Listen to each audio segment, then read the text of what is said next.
मेहनत का रंग।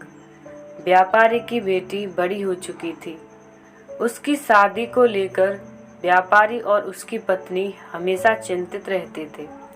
शादी ब्याह में खर्चा भी बहुत होना था, इसलिए व्यापारी पहले से भी ज़्यादा मेहनत करता था। एक दिन व्यापारी को सामान खरीदने दूसरे शहर जाना था। सफ़र पर निकलने से पहले उसने अपनी बेटी से पूछा कि शहर से उसे क्या उपहार चाहिए। बेटी ने उन्हें बताया, आप मेरे लिए शहर से खूब सारे फल लेकर आना। और व्यापारी दूसरे शहर के लिए निकल पड़ा। दिन भर काम कर रात को जब वापस लौट रहा था तो रास्ते में ही एक भयानक तूफान में घिर गया। रात बहुत हो चुकी थी, बारिश थमने का नाम नहीं ले रही थी और ऊपर से व्यापारी बहुत थक भी चुका था।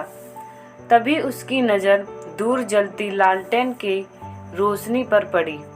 वहां पहुंचा तो देखा कि रोशनी एक टूटी फूटी झोपड़ी से आ रही थी। आंधी और बारिश पूरे जोर पर थी, सो अपनी हैसियत भूलकर उसने अंदर प्रवेश किया। अंदर एक बांस पर लालटेन लटकी थी और उसकी धीमी रोशनी में एक मैले कुचैले कपड़े पहने एक नौजवान खटिया पर बैठा था। झोंपड़ी की छत से जगह जगह पानी टपक रहा था। नौजवान व्यापारी को देखते ही खड़ा हो गया और उन्हें खटिया पर बैठने को कहा। व्यापारी ने उसे बताया कि वो कौन है, किस तरह इस तूफान में फंस गया। उन्होंने उस नौजवान से रात झोपड़ी में रुकने की अनुमति मांगी तो वह तुरंत तैयार हो गया। नौजवान ने चूल्हे पर चढ़ी हांडी से दाल और चावल निकाल जब व्यापारी को परोसे तो व्यापारी बोल पड़ा, अरे नहीं बेटा, यह तुम खा लो। लेकिन नौजवान ने एक न सुनी और व्यापारी को खाना खाना ही पड़ा। भूख इतने जोरों से लगी थी कि वह साधारण सा भोजन भी उन्हें 56 भोग जैसा लगने लगा।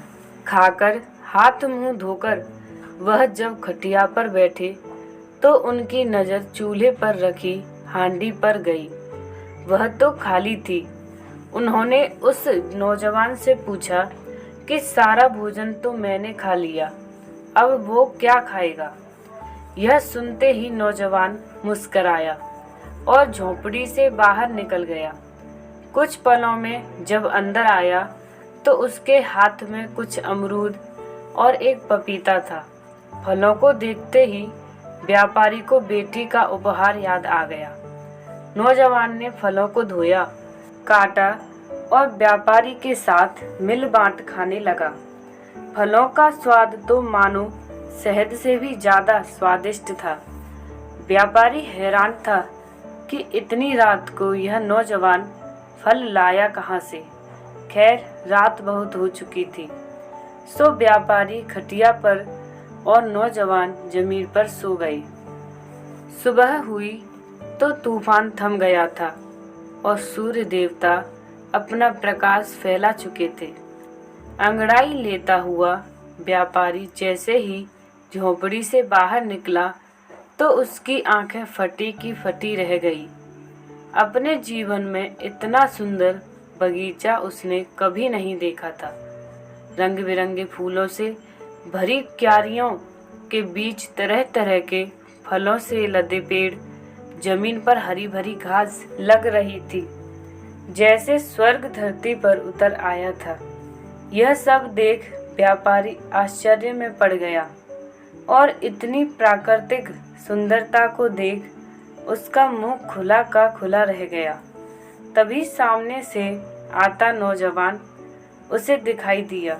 व्यापारी ने बगीचे की तरफ हाथ से इशारा कर पूछा, यह बगीचा किसका है। नौजवान ने मुस्कुराते हुए बताया कि यह बगीचा उसी का है। इतने सुंदर बगीचे का मालिक और एक झोंपड़ी में रहता है। यह बात व्यापारी को समझ में नहीं आई। उसके और पूछने पर नौजवान ने बताया कि कुछ साल पहले उसके माता पिता की मृत्यु हो गई थी। बस एक यही जमीन का टुकड़ा था हमारे पास। मैंने इसे अकेले ही सींचा और यह सब फल फूल लगाए हैं। उसने आगे बताया कि फल फूलों को बेचकर बहुत थोड़ा पैसा ही मिलता है। कभी कभी तो कुछ लोग मुफ्त में ही ले जाते हैं। यह सुन व्यापारी को बहुत दुख हुआ।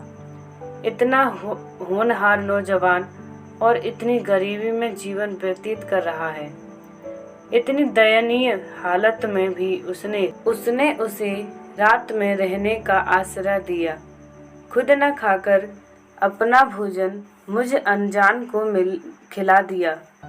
उसके संस्कार देख उनका मन भर आया। नौजवान से विदा ले व्यापारी अपने घर चल पड़ा।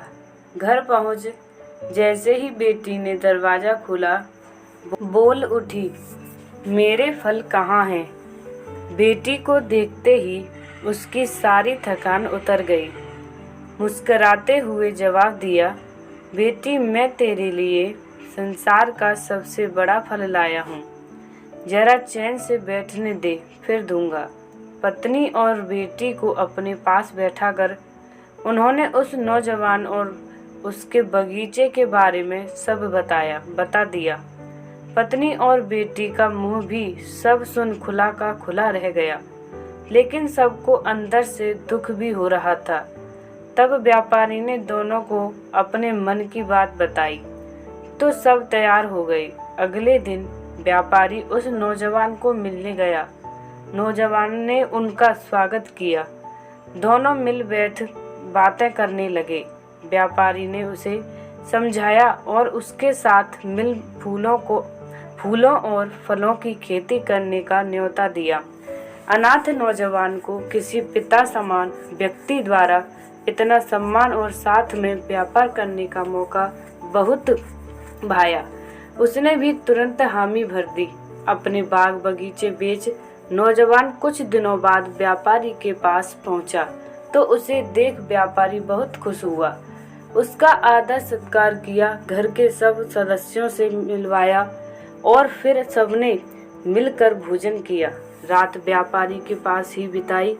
अगले दिन व्यापारी नौजवान को ले अपने खेतों की तरफ निकल पड़ा। खेत देख नौजवान तो चौंक सा गया। यह खेत तो शायद उसके बगीचे से 50 गुना बड़ा था। व्यापारी ने उसे अपना बगीचा वहीं बनाने को कहा तो नौजवान की खुशी का ठिकाना न रहा। उसने अगले दिन से ही काम शुरू करने को कहा। समय बीतता गया और उस नौजवान का कौशल रंग लाने लगा। खेत जो बंजर सा पड़ा था, उसके परिश्रम से अब चारों तरफ हरा भरा हो गया था। फूलों फलों की महक तो मीलों तक महसूस की जा सकती थी। उसके खेत के फलों और फूलों को लेने लोग दूर दूर से आने लगे थे। कुछ व्यापारी तो बड़े शहरों से भी वहां से खरीदारी करने लगे थे। नौजवान तो अपने खेतों पर ही ध्यान देता था। बेचने खरीदने का सारा काम व्यापारी ही देखता था। नौजवान ने अपनी मेहनत और लगन से कोई कमी न आने दी और देखते ही देखते व्यापार आसमान की ऊंचाइयां छूने लगा। लेकिन नौजवान के रत्ती भर भी कोई गुरूर नहीं आया। हमेशा की तरह वो सबकी इज्जत करता, मीठा बोल बोलता और एक दिन व्यापारी ने उसे पास बुलाया और बहुत ही प्यार से बोले, आज से तुम और मैं इस व्यापार में बराबर के भागीदार हैं। यह सुन नौजवान ने कहा, पर जमीन के मालिक तो आप हैं, मैं तो सिर्फ फसल उगाता हूँ। लेकिन व्यापारी ने उसकी एक न सुनी और पटवारी को बुला आधी जमीन और आधा व्यापार उस नौजवान के नाम कर दिया। अपना भागीदार बनाकर उन्होंने उस नौजवान के साथ अपनी बेटी की शादी भी कर दी।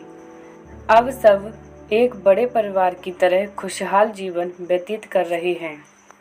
तो देखा आपने, अपने कौशल, मेहनत और लगन से आप किसी भी ऊंचाई को छू सकते हो। धन्यवाद।